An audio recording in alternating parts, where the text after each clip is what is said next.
Chapter 2 is mainly an oracle of judgment foreseeing the sacking of Nineveh, the capital city of Assyria, the superpower which destroyed the northern kingdom of Israel in 722 BC.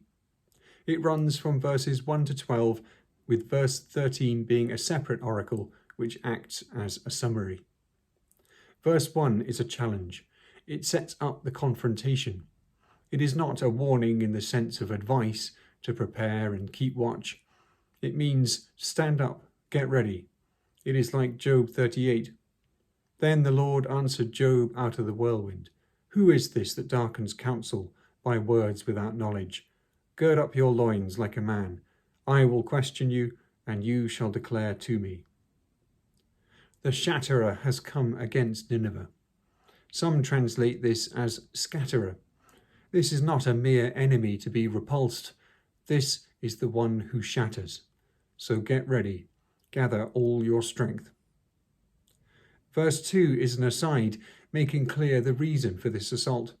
Even though Jacob and Israel normally refer to the northern kingdom, it is Judah who is in mind, who has survived Assyria's cruelty, but has laboured under their yoke. Judah now represents Jacob as all that is left after Assyria stripped the vineyard. The soldiers of verse 3 are a professional army. They are uniformed and armed well. The red colours symbolise the blood to come. It was common in Assyria to speak of the blood of their enemies, dyeing red cities and countryside. Their bloodshed has come now to their gates and will sweep the city. The attack on the city is told in flashes of scenes or moments. It is not in strict order.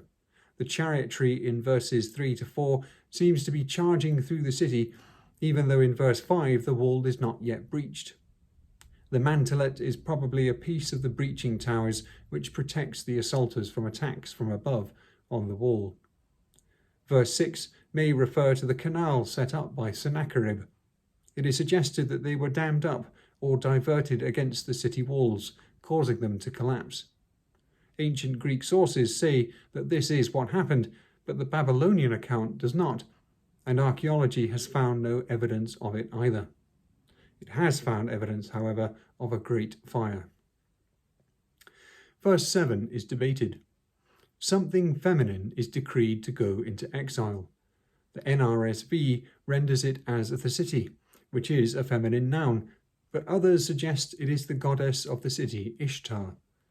Still others wonder if it is a queen, as the handmaids or slave women are led away wailing. Verse 8 is the first time the city is identified as Nineveh, apart from the words at the beginning of the book. Now comes the plunder in verse 9, which would be true in any sacking of a city, but here with Nineveh, who has plundered so many cities, there is no end of treasure. The rest of the oracle and the concluding taunt which follows in verse 13 make use of the lion imagery which was associated with Assyria. Ishtar, goddess of the city, was accompanied by a lion, and Shamash, the sun god, was pictured as a lion with wings. One of the kings, Esarhaddon, described Assyrian warriors as lions. Lions featured in decorations on the palace walls, with images of the king slaying them. The fierce lion, which tore up the flesh of the world to store in its den, has finally been stopped. The den is now empty, the young lions put to the sword. It is worth contemplating for a moment how Nahum's prophecy sits with the story of Jonah. Jonah's story is about the universal love and mercy of God. Jonah wants precisely the kind of vengeance that Nahum here describes. Yet when he finally does preach to them, they repent, and God forgives them. Both Jonah and Nahum reference the same Exodus 34, where God reveals himself to Moses. In Jonah 4:2, he complains, "I knew that you are a gracious God and merciful, slow to anger and abounding in steadfast love, and ready to relent from punishing."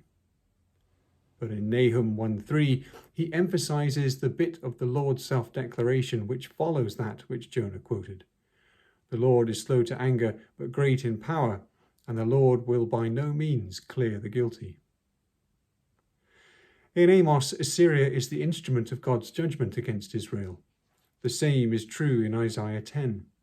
Verses 5 and 6 say, "Ah, Assyria, the rod of my anger. The club in their hands is my fury. Against a godless nation I send him, and against the people of my wrath I command him, to take spoil and seize plunder, and to tread them down like the mire of the streets." But Isaiah 30, verses 30 to 33 says, "For the Lord will make his majestic voice heard, and display the sweep of his arm in raging wrath, in a devouring blaze of fire, in tempest and rainstorm and hailstones.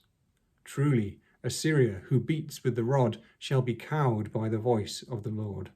And each time the appointed staff passes by, the Lord will bring down his arm upon him, and will do battle with him as he waves it.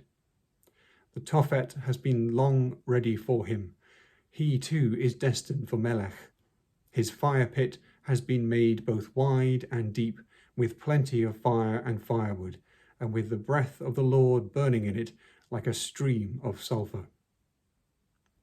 It is part of the mystery of God's justice that he uses the evil inclinations, the greed, savagery, and lust of other powers to punish his own people when they deserve it. Yet even though they have been an instrument of divine justice, they too will pass under the same rod. It shows, as with Pharaoh in Exodus, that the hearts of kings are in the hand of God, and all human majesty and might only serves the will of God.